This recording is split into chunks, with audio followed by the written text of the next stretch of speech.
alhamdulillahi rabbil alamin. Lotngal Dianaba mustamilun ala fara'ida wa sunanin wa fada'ila. Tawi ko lotngal angal mofti fadilaji, angal mofti sunnaji, masha Allah, angal mofti wiite ko ɓuri. Kono joni enen jaɓanten ko lotngal ngal tan ha gaynen. Sen kalino lotortoni goto fof waɗa hen hakkille mum, yama on saatu men gartu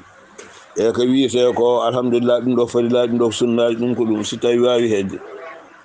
Tawi masha Allah, sa ƴeewi to wiite ɓuri to toon ɓuri foftinde e lotngal no waɗirte. To wiite ɓuri ɗe ngari mofti fof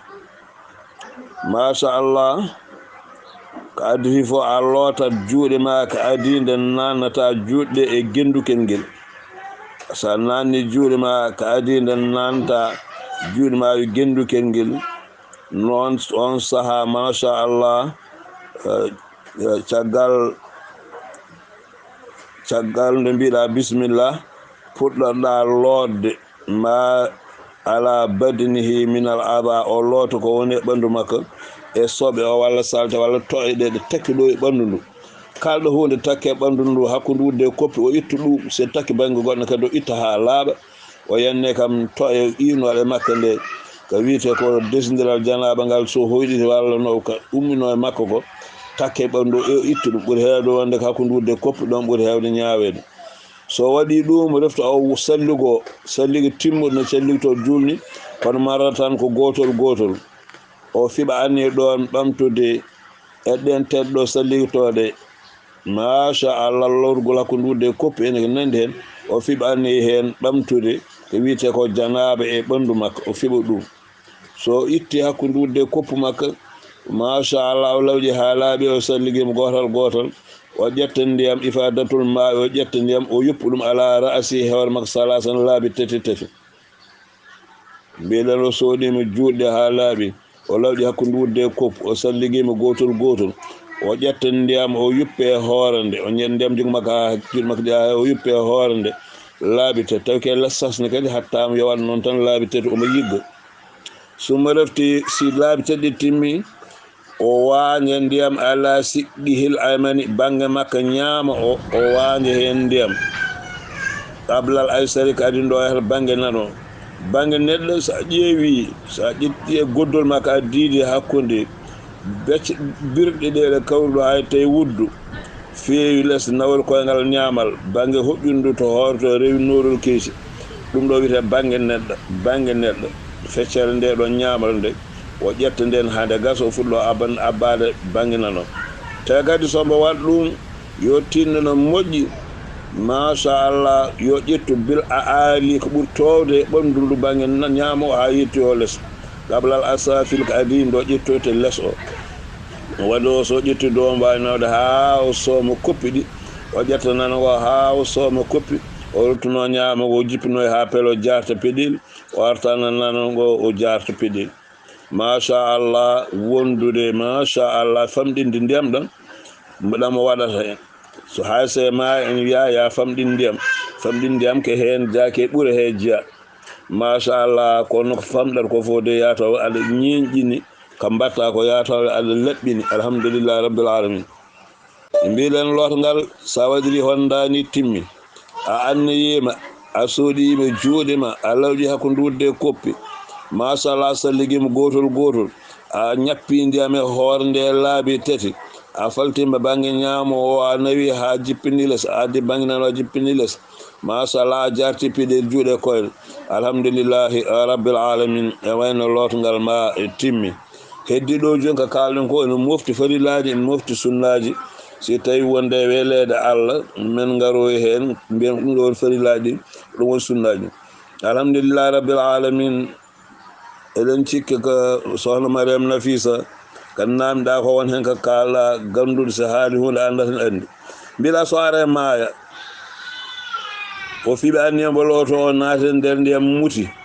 o yiggi hoore makko leeɓi hoore ɗi ɓandu pop, o yiggindu, o jarti peɗel juuɗe koyɗe, o ƴeewi hakkude ñaale makko, ngafɗe makko, wuddu makko, kalɗo lugginno e ɓamde o fof o yiggindu gildo haala so jarti juuɗe koyɗe, o heeɓi lotngal. sabu lotngal sa ƴewtindima ko ɗum ɗo woni farillaji sa waɗi faril o nanni ko heddi ko fof mufima e nder hen biɗomo ngol ɗon konngol so waɗiri hon noon o heeɓi lotngal saba ko woni sarɗe o kamma ɓandu caggal fibde anni ɓamtude taƴere mbiyeten janaɓe ɓandu machallah ko hawrdinde ɓandu pop ndiyam jiggandu te kadi jeggodira mbasa yiggude oɗo banggue ha ɓooya ha yoora puɗɗa ruttade e ndiyam wona yiggude banggue goɗɗo sa waɗi ɗum e jonde wotere foof tan timmi ɗum ɗo noon no kaldirɗa ni alhamdulillah rabbil alamin nde ɗon yiyande hay basi ala hen ha goto wiyata yiyande nde fewani nde sellani so mbiɗen lotngal janaba to banggal farillaji ɗi mbiɗen waɗi farillaji waɗi sunnaji waɗi ɓuure tawi ko farillaji lotngal janaba koɗi joyyi sa wiyama farillaji lotngal janaba no foti tan wi koɗi joyyi niyatu anniyade raf il hadasi ittude taƴre al akbari raf hadas al akbar woni ko wayno janaba en fiilaw ɓesgol donc oɗo a fiɓata anniyal ɓamtuɗum e ɓanduma sa fiiɓi anniyal ɓamta taƴre mawde nde e ɓanduma watta amimu e huftidinde zahiril jasadi bowal ɓandu ndu kay ha hawra bilma en ndiyam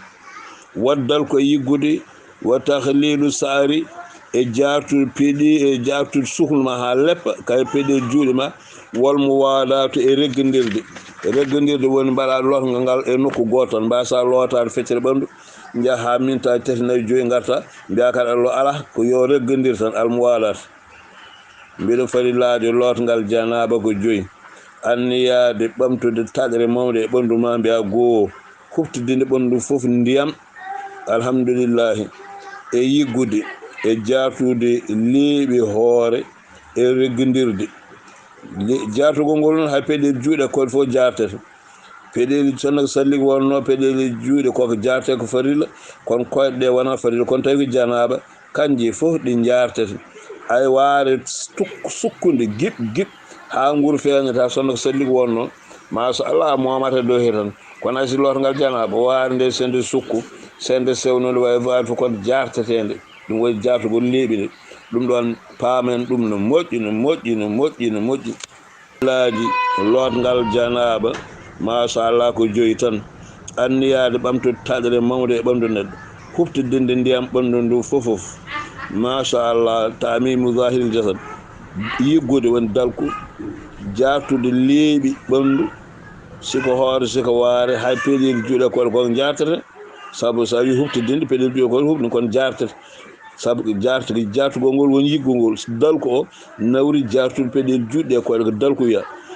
wolmo waɗatu e reggodirde sa wi o wiyani ya jartu peeɗeli ndo wiya huftidinde ɓandu ndu ndiyam ya yiggo ɓandu ndu fofof feɗendu yo feɗendu ndi yiggete banggue mayru peeɗeli juuɗe koɗe feɗendu yo feɗendu yiggete alhamdulillah rabbil alamin tawi aɗa waɗi suhndu kadi jarta suhndu alhamdulillah so debbo so gorko so moori ɗi hattandi wona mordaɗi e bone mannaji batteɗi ɗi hen tawi fodde garaji tati fewi duwan morda hen ko beela canca si tawi suhndu meru tan moora noon nden wawi yettade nguru ɗum hay basala hen machallah ɗum no wawi tan yiggirde noon jarti yiggirde noon tan wiyata beela o santi juɓɓi ɗi alhamdulillahi rabbil alamin wiyata kalnomo loota tan beela o santi juɓɓi ɗum ɗon ko caɗele goni hen yo yiggu tan yo wat feere hande am yetto hen tan o yiggo suhndu ndu o jarta suhndu o yiggo ɓandu ha hawra si tawi konngol mbiɗa ngol won wiiɓi si tawi woni nokkuji ɓandu maɗa heɓata ya laar morso leppina ɗum jiggaraɓe kaali gongo saabu ɗum no ɓandu ndu sarɗiɗa yo ndu hawru kayru foof ndiyam ko noon sarɗira yiggugol ngol kadi kay ya yiggundu kayru foof a yiggata banggue keɗɗa banggue si tawi ko joom suudu ma wonɓe juɗɗum keɓta caggal an joom galle makko aɗa wawi yiggande becce ɗe si tawi ko an debbo an gorko wonɓe juɗɗum ma mbawa hebde caggal aɗa wawi debbo ma yigganma ɗum si ɗum ala laara morso mbatta kani sabunde ala haydara coccira ɗum ɗa wawa hebde ɗo e ɓandu he ko nden yiggugol ngol nden yettoro wiɓe ya yiggir ɗum sa wawa laara ɗum goɗɗum wona sattingol no ni wira enen sunnaji ɗi koɗi nayyi sunnaji lotngal janaba ka nayyi sunna garwinijo albad'u ko fuɗɗorade bi ghaslil yadayni lodde juuɗe ma ɗiɗi qabla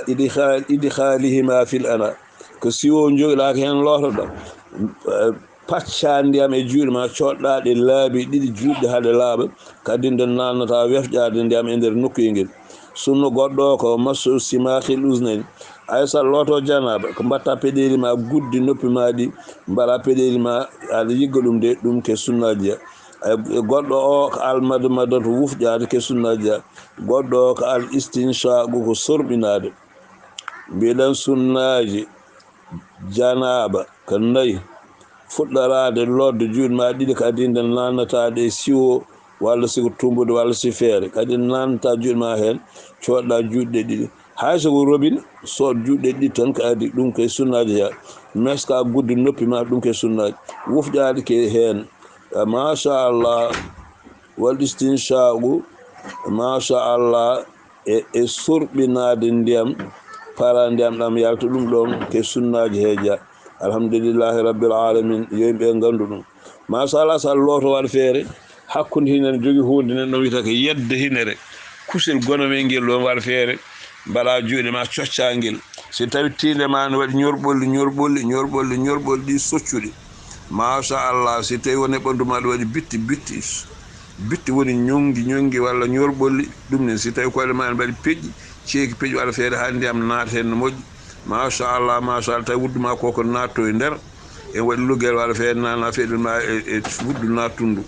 pour que rente hen ka ɓamdu ndu fof aɗa foti yiggude ndu wota yiggude nokku wone nokkuji noon a yiggani walla wone nokkuji ndiyam leppani hen alhamdulillah rabbil alamin en calmini en juurima ni mbiɗen ni tan si